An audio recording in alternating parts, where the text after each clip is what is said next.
Crypto for dummies. So you're wanting to get into crypto, but you just don't know what it is.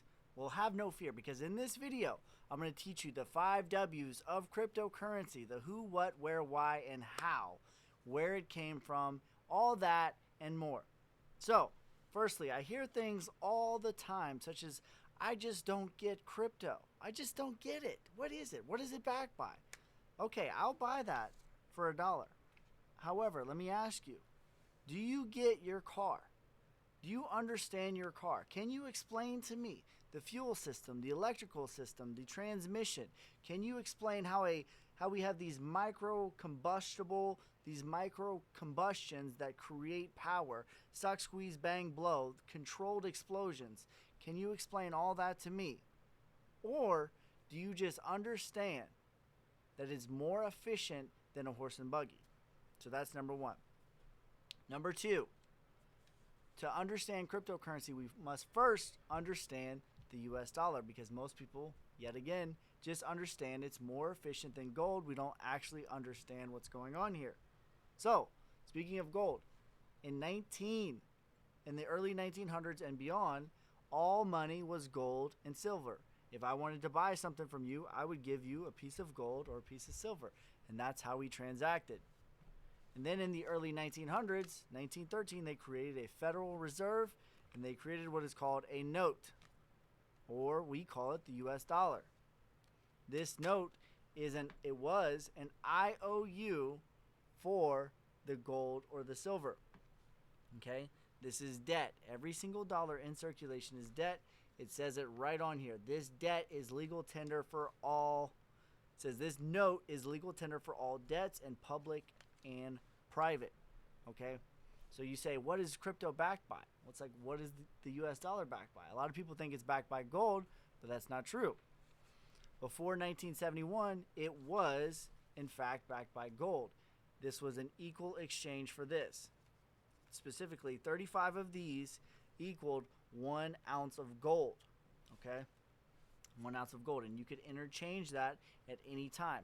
And the government had these in reserves. They had the equal parts of gold for the equal parts of 35 US dollars, which is why we had the world currency, because the United States had the most amount of gold. Still to this day, we have the most amount of gold. Now, in 1971, they took the US dollar off of the gold standard, and they left us with debt. Every single dollar in circulation is debt, which is why if you go and get a house loan or a car loan, what is it? It is tax-free. Why is it tax-free? It is tax-free because that is how they create money. They create money with debt. All money is debt. Okay, so now we have what is called a fiat. In 1971, when they removed the gold from the equation and left us with the debt, we now have what is called a fiat currency. And a fiat currency means your currency is not backed by anything other than your government. So this is real because we say it's real, and because the United States government says it's real. But it's no more real in actuality than this piece of paper. It's real because the government says it's real. That is called a fiat currency. There have been 300 fiat currencies since ancient Egypt. There have been 300 failed fiat currencies since ancient Egypt. Okay? Now, what kicked in was money printing to the power at an exponential rate. Inflation. More and more and more and more. Banks got greedy. They print more and more and more and more. Fast forward to 2008. When 2008 happened, people, especially in my generation, think that 2008 is just something that happens every so often. I'm here to tell you, friends, it does not. The real estate market doesn't just crash like that every so often.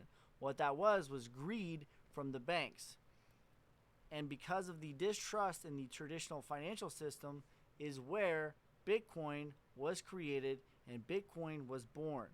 It was a peer-to-peer transactability from one peer to the other, removing the government, removing the payment processors, and removing the companies. Peer-to-peer, nothing else, nothing more. So that is why Bitcoin was created. Now, what is Bitcoin. It is a decentralized cryptocurrency. Okay? This is magic internet money. 97% of all dollars in circulation is digital. This is already magic internet money. This piece of paper is going away. At some point in time, there will be no more paper. It will just be digital currency, aka magic internet money. Bitcoin is magic internet money not backed by anything. The US dollar is magic internet money not backed by anything. Okay? So if you compare them, apples to apples, magic internet money to magic internet money, there seems to be a clear winner. Now, you might be saying things like, well, what is backing it? It is backed by the power of the mining. You might say, well, can it be hacked?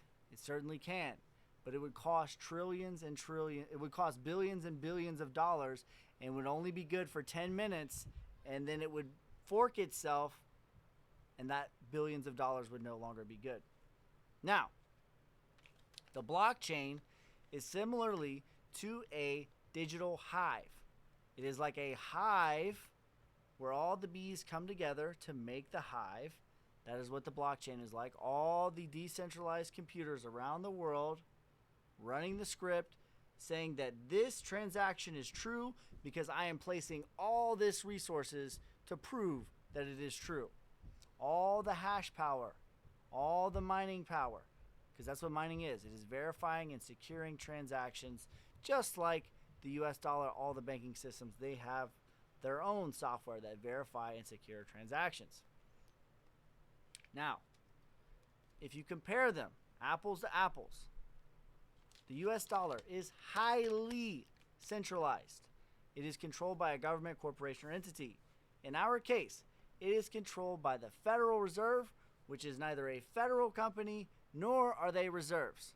These are not elected officials. We did not vote them into office, and we cannot vote them out. These are private bankers, specifically the European Union, and they own the government.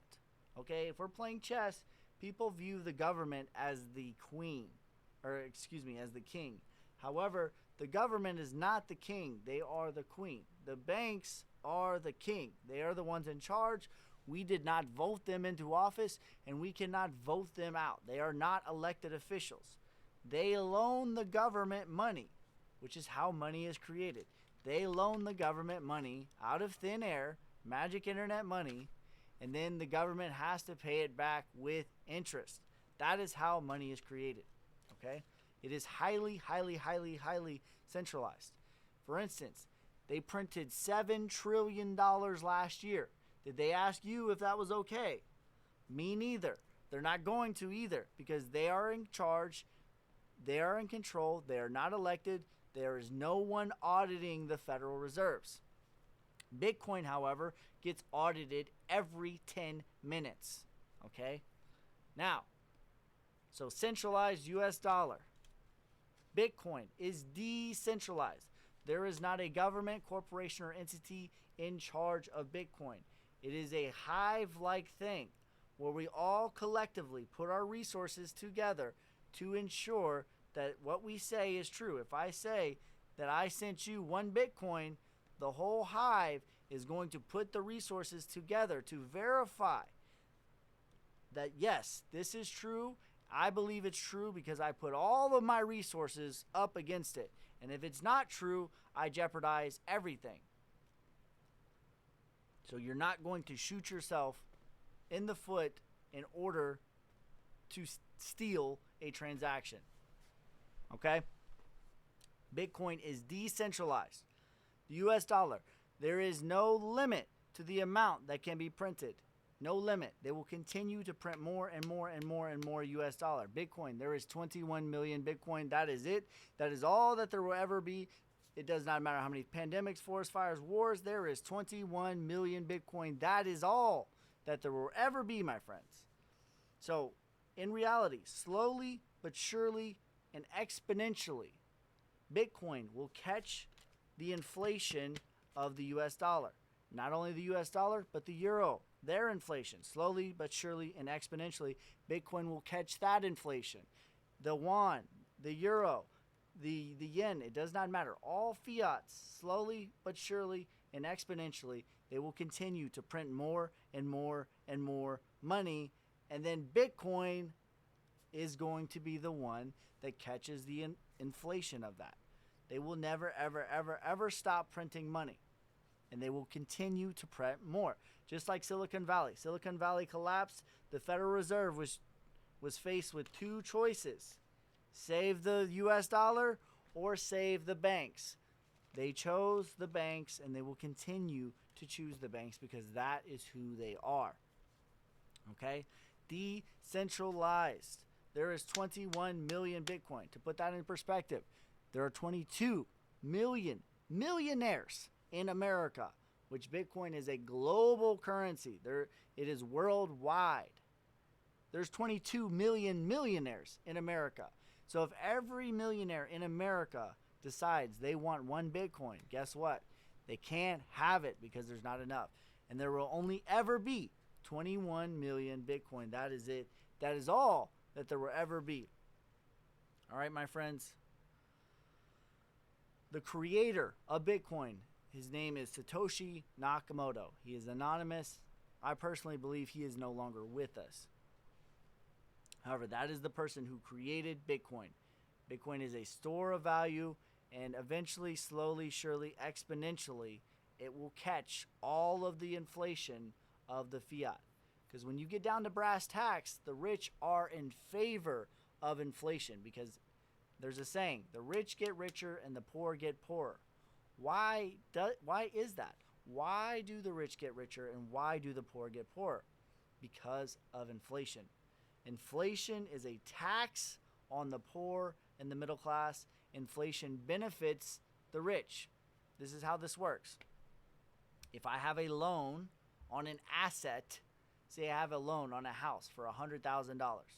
If we have hyperinflation up 100%, that means that the value of my asset is going to go up because there is more money in circulation, and the value on which the purchasing power of the US dollar that will cause to pay my loan will go down, and the gap continues. Not only that, poor people don't have assets with debt on these assets. So what happens? Their value of their purchasing power just goes down.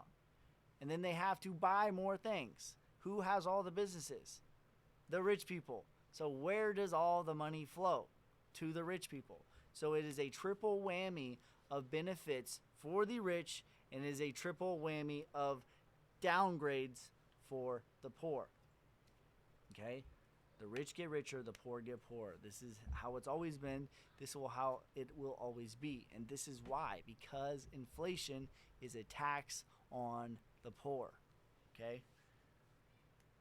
Inflation is a tax on the poor. All right? Now,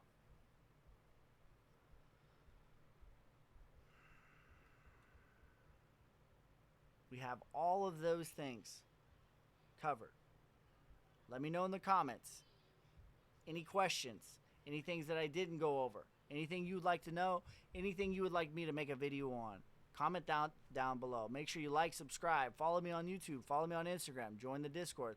All my links are in my description. I appreciate every single one of you. Peace, love, prosperity. God first. God bless. I'm out.